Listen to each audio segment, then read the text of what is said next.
like these first 4 minutes as well, just like she did a week ago up in Brooklyn. No doubt about it. And welcome back Travel on Asia Hinton will to Knoxville, Tennessee. Back over to Tennessee. As a competitor, when you're playing a team who hasn't won a game yet, it can be a lot more mental than one would think. And Kim said she wants her team to approach this game how they approach Florida State and how they approach... Three, please. Strickland again. Ricochets off the iron, and a foul will go on favor Ajadele, the Pitt transfer. That will be her first and the team's second. Yeah, no doubt, Cameron. You think about things like that, right? In a game like this, does the level of attention to detail fall at all? Kim Caldwell told us they have had a tough week of practice, and she even used the word challenging about going this far without a game. It's one of those rare weeks where there wasn't a midweek game to kind of break up the rhythm of practice a little bit. For sure. As a player, having that consistency and that schedule and that system that you're used to doing every single day with 1 or 2 games a week, and then just practicing against yourselves and the practice right now. Sometimes can be mentally challenging, and staying focused, and you know, the fact that she continues to demand excellence from her team no matter what. Just no matter what. The system and the team she's trying to build here. Jada Creech called for a foul against Tennessee's Talasia Cooper, as North Carolina Central will bring on Shakira Foster and Diana Blake, pair of freshmen. Cross corner pass to Strickland. Bucket. 1-on-1. 3 again. Spearman. No. And a nice rebound by Diana Blake and the Eagles. Into the corner, pass will go back out of bounds. We wanted to talk to Kim Caldwell about things she wanted to improve upon, right?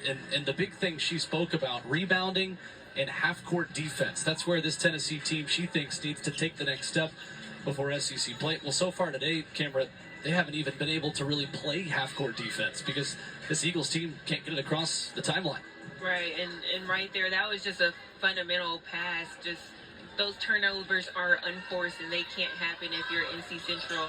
But if you're Tennessee, you love that. 3, please. The fact that your concern is half-court defense is funny because they're getting so many steals a game that they're not setting up in a half-court defense. And she wants them to do a better job at that ISO defense and one-on-one defense.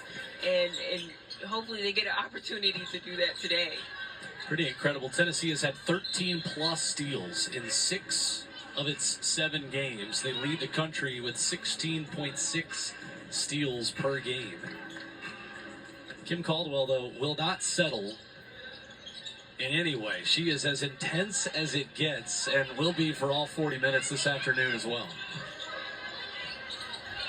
Hinton gets it across, looking for help. Tess Darby all over her, and that's a 5-second call. Tennessee, another forced turnover. Great defense by Tess Darby. Again, I know we keep talking about Coach Caldwell, but the conversations with her are just so amusing. She said that she had a highlight reel of Tess's defensive possessions from last game. She said she would have never imagined having that type of highlight reel, and she's continuing it today. You talked about how critical her play was down the stretch on Saturday night against Iowa. As Samira Spencer throws it in from long range again. Blake is going to have to do a better job of getting her head on a swivel right now. I think they're so locked into the ball and ball watching. They're not able to see what's around them.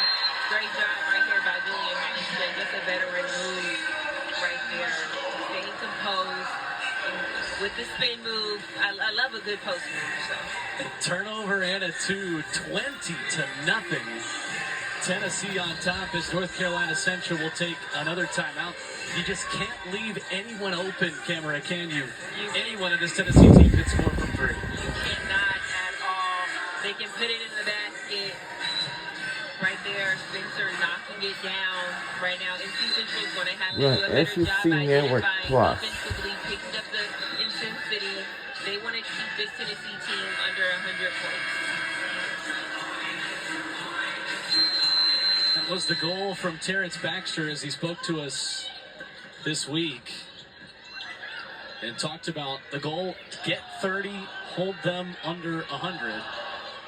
Camera, there is a little bit on the line with that as well. He has promised his team ice cream. I know. If they can do that as well. Totally enthusiastic about that as they do get on the board here. The first basket for Terriana Gray.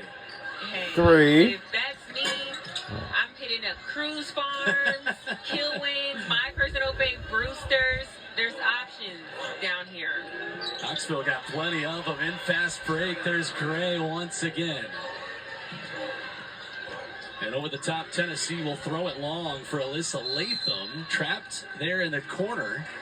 North Carolina Central with a little flurry here will force another turnover.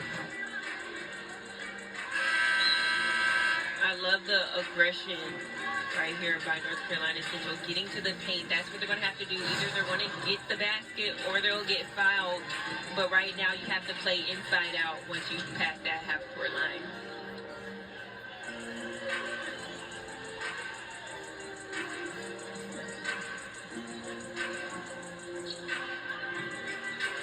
So North Carolina Central right there beside their bench, and head coach Terrence Baxter going to get this in. And Edie Darby with the steal, tipping it over to Cooper, making an instant impact and getting an opportunity here to play in her first game of the season. Immediately gets a steal, and Tennessee gets a possession out of it that they give away. Gray brings it across, throws it to Anaya Scales, but again, Darby with an impact. And Tennessee gets it back again. I think the beautiful thing about this team is that it elevates everybody to play hard. When you look on the bench and you see Whitehorn, Cooper, all these players who are stepping up defensively, it encourages you to do the same as well. Right here, NC Central in a zone. I really think Z Spearman is doing a good job of flashing into that middle, getting to the SEC logo. Spearman, an offensive board, and she is fouled by Scales. The offensive rebounding of this Tennessee team, a big strength. They average 22 offensive boards per game. That leads Division I college basketball. Rebounding is just an effort, you know. It's one of those you are crashing to the boards, fighting on the boards to get the rebound. It's just an effort play, and if you're the defender, or if you're the other team, you have to know that, and you have to box out, put a body on them, and push back. Z Spearman knocks down a pair, 67% free throw shooter. And here comes the Tennessee pressure again. Into the paint, Spearman with the deflection, denying the feed down low as they try to get it to Diana Blake. Great hustle by Spearman to see that pass was going to lead to an easy open layup. Just a hustle play by her.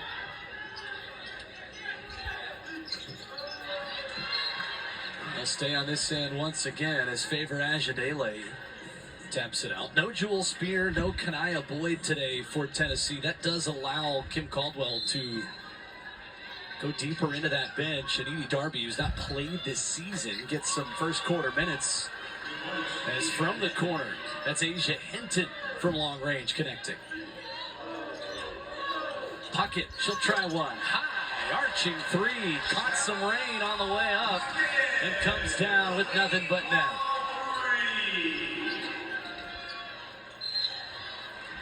And Tennessee again will force a turnover. You can't blink, can you, Camera, when you watch this defense play? You can't. I literally turned my head to the left for a second, and I turned back, and something different happened. Right now, though, NC Central, you have to meet your passes. You know that Tennessee is denying you hard. Meet your passes. Avoid the turnover. In the middle of the zone to Puckett and back out to Spearman. Nice feed inside. One touch passing. Edie Darby too strong. But it is rebounded by Ajadele, who traveled. And a line change again. for Kim Caldwell's Lady Vols. Trade out one Darby for the other. And again, just going back to the lineups, you know, again, as a player, if I know that in 2-3 minutes I'm going to have a sub, mentally you're in the mindset of, okay, let me give it all I have for these 2 to 3 minutes. I'm going to get tired, so I'm going to want a sub. But that's how hard that you have to play with this system. And I just think as a player, that's a pretty cool thing to know that, okay, I'm about to go all out, and then I'm going to get a sub in a few. Kyla Bryant, the second leading scorer for North Carolina Central, throwing it into the corner for Shakira Foster. Nice defending by Alyssa Latham. You brought up something I thought was interesting, though, earlier as well. The politics, right? And just the mind game of, okay, am I starting today? Am I on the bench today? I would imagine for everyone, kind of takes that feeling or maybe that bitterness for not being in the lineup out of the equation. Even if I'm not starting, all right, give it 60 to 90 seconds and I'm going to be put right on the floor. It's so true. Just growing up and playing this sport, that's kind of all you see is just how political it can get, especially on this level, you know, if I'm speaking honestly. So to know that, okay, I have a great game, next game I'm probably starting, and I think there's just so much pressure on being a starter, you know? It relieves you of that pressure because any given night, it can be anybody's game. And to play within a system like that brings a lot of confidence to players. Foul a moment ago on Ruby Whitehorn. That was her first and the team's fourth. From the free throw line, Diana Blake off the back iron. Here comes Spencer for Tennessee. Ripping and running. Whitehorn back to Spencer. Whoa. And she's got 9 already to lead the way for Tennessee. It's a football score inside the Food City Center. Just an unselfish two-man play between Whitehorn and Spencer on that one. Whitehorn probably was able to knock it down, but just pass to pass, just a great two-man possession right here. Spencer continuing to be so consistent in her shot, knocks it down. Tennessee 5 of 16 from 3. 16 of their 23 shots have been from long range. As the second foul there against Alyssa Latham will send Shakira Foster to the free throw line. And her first one is up and in. Which is so surprising because NC Central is playing Tennessee in a zone. And right now, that's probably not the best way to play against this team. And I'm sure Coach Baxter knows that. Second free throw good. So the school record for Tennessee's three-pointers attempted in a game was set a couple of weeks ago, and that went over Middle Tennessee, 89-75. They took 42 threes in that game. There's number 17 attempted today, and it's in from Talasia Cooper, the 6th made three of the afternoon already for the Lady Vols. As you see there, 4 games this season, Cameron, Tennessee has tried 38 or more threes. The program record before Kim Caldwell took over was 36. Wow. And they're on pace today to maybe break 50 for the first time. And it's, to me, just not to say that Tennessee wasn't known for shooting, but we've always been like a big body team playing inside the paint. And now we're stepping out a little bit. And what I love even more is that I'm seeing Jill shooting threes. Like, Right. I'm seeing the positionless basketball. Everybody has the green light to shoot. And I love that because at the end of the day, we're basketball players. Everybody should know how to shoot a three, you know? And to be able to show it off, your post players too, even, I love that. Talasia Cooper gives it away, gets it back, and a jump ball will bring possession back to the Lady Vols. Cooper's first personal foul just a moment ago, with North Carolina Central already in the bonus. And Kim Caldwell doesn't want her team to just rely on isolation opportunities, right? Just the fact that they can beat somebody on the dribble. She wants to really see this team continue positive and good shot selection for all 40 minutes. That was one of her challenges of the afternoon as Edie Darby keeps things alive with an offensive board. Spearman driving, good position, Off the glass and in, plus one more. That's just a tough post move, driving it in. She has the size advantage. Just a bully ball from Spearman. That was on Braden Griffin, her first. North Carolina Central's fifth. Too short from Spearman. Maybe one last opportunity here for the Eagles. Coast to coast. Shot altered by Cooper. Kept alive and won by Puckett. 10 on the clock for Tennessee. Talasia Cooper. The trailer to Strickland. Up top for Puckett. Too short. And that is how the quarter will end. Kim Caldwell wanted to see the same level of intensity that she saw in Brooklyn Saturday night. She got what she wanted, a 23-point Tennessee lead. We're through a stanza here today in Knoxville. And we'll be right back.